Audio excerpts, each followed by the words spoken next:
where they started to develop a chemistry. And I'm talking about Anthony Edwards and Julius Randle. Julius Randle has been playing some phenomenal basketball for them. Okay, now you move over to who are the Minnesota Timberwolves?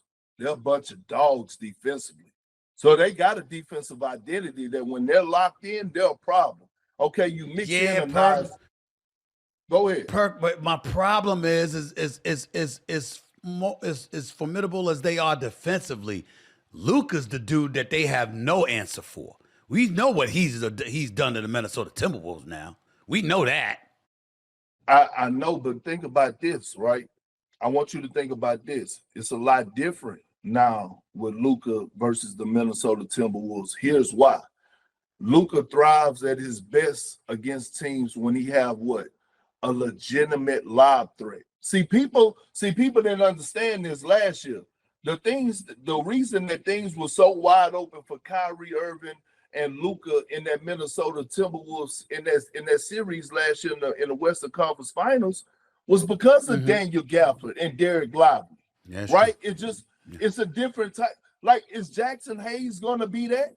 Right? Like, I just can't see it. Although he's been playing some good basketball, I just don't see it happening. So now all of a sudden it's a Luka that's gonna have to solely be set on step back threes, because that's why he was wanting the live thread so bad on a consistent basis. Houston or Golden State, who would have the better chance versus the Los Angeles Lakers, and why? It would be Golden State, to be honest with you, because we know, you and I both know JJ Redick game plan defensively, and that was one of the things I was concerned about, is that he showed his hand a bit early in the season. When we watched him play Karl Anthony Towns, Jokic, what do the Lakers do? They pack the paint, take away driving gaps, and they force you to make shots, right? They force you to make shots from the three-point line. You can't do that shit against Golden State. You can't do that against Golden State. You're going to get exposed. So now it comes down to, do you have the perimeter defenders to chase around Steph Curry? Do you have the perimeter defenders to stop a Draymond Green? And the answer is no. I think Golden State causes matchup problems for the Los Angeles Lakers. I think if the Lakers play the Rockets, that's perfect for the Lakers, because the Rockets can't shoot the damn basketball. Oklahoma City has been the creme de la creme all year long. They're the number one seed. We know what Shai Gilgeous is, what he brings to the table, and these brothers defend, and we got to give them some love and some credit. Who's the best matchup for them? Looking at the West and how things unfold, is there one particular team that you see beating them or at least pushing them to a 7-game series? Oh, I'm scared of that second round. I believe the Clippers are going to win against the Denver Nuggets, and I'm scared of that second round. So do I. I believe that as well. I think the Clippers are going to beat the Nuggets, but I'm not scared of the Clippers against OKC. I think that actually is a bad matchup for the Clippers. That's my personal opinion. Tell me what.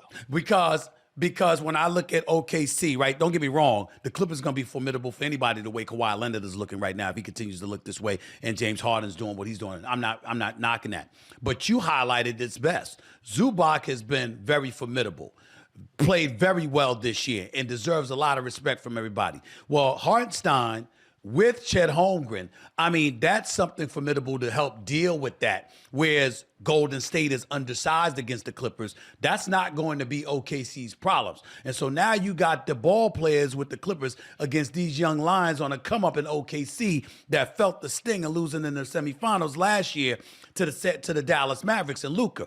That's why I'm not feeling that way about them this go round. I think they'd be better, or they'd be even more ready.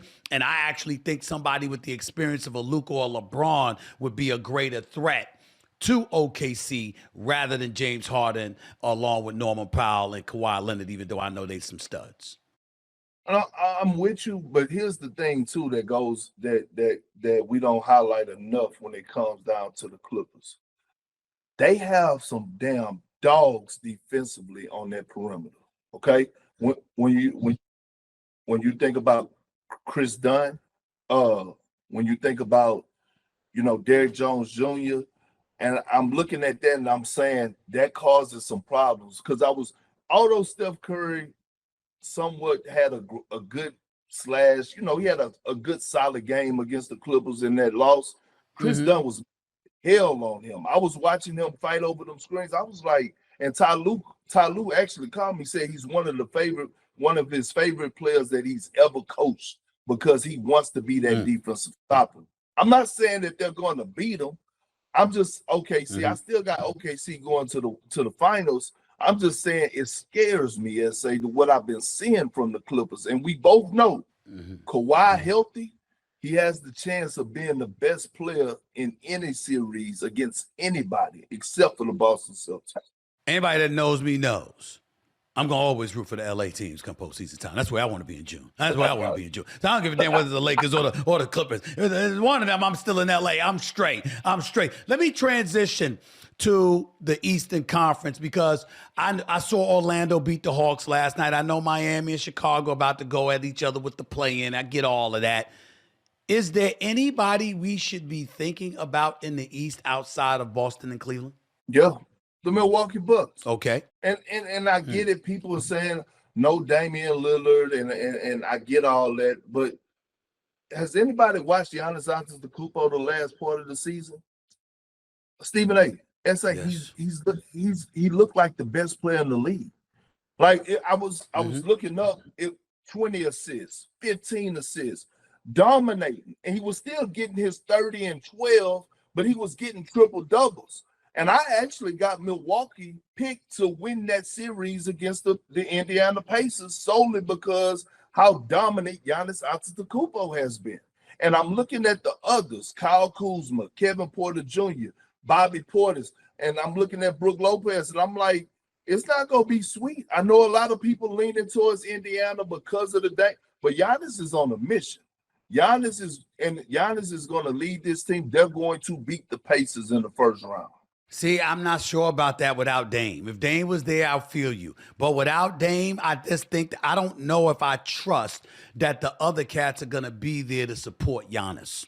And that's my concern. And by the way, let's just go against your position for a second here and work with me on this level.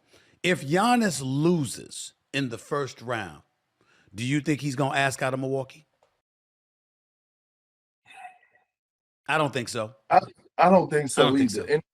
And if he do, he damn sure shouldn't want him to go to Miami. I'm always watching. Right. I've been watching First Take all week. That Miami, I love what Marcus Moore has been bringing to the table, but I totally disagree with going to Miami. Hell no, that's not the place for him to go. There's other options out there for him. I just don't see him asking. Why would he ask SA asking out from Milwaukee when Milwaukee has done everything that Giannis has asked them to do? Right? Giannis put pressure on them to trade Drew Holiday and bring in another superstar caliber player. They went out and they got Damian Lillard. Right? Like they're always making moves. They're never waiting. So when you have an organization that is trying to do everything in their power to satisfy you, and Giannis, the city, he basically owns the city. Why would you leave? This is the same thing that I just don't get about the Denver Nuggets. Now they're making changes, but I've been preaching and preaching. When are they going to surround Jokic with the necessary pieces for him to go and contend? You don't just sit back and wait and say, we're going to keep running it back with this same group. Like, no, this offseason is going to be important for them as well. Yeah, at least both organizations got a championship to show for it because both Giannis and Jokic have delivered the title. So at least they got that to show for it. Look, I got a couple of more questions to ask you, and I'll be right back. I don't want the audience to go anywhere, but I got a couple of questions that I got to ask you before I let you get on out of here. I'll be back with the one and only Kendrick Perkins after I pay these bills. Xin chào tất cả mọi người đã quay trở lại với kênh của mình. Hôm nay mình sẽ tiếp tục hướng dẫn các bạn làm vòng, và hôm nay của mình sẽ có tiêu đề là màu đỏ. Mọi người đây vòng của mình sẽ có tiêu đề là màu xám. Bây giờ mình bắt đầu làm nhé.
Mọi người ở đây hai màu nhé.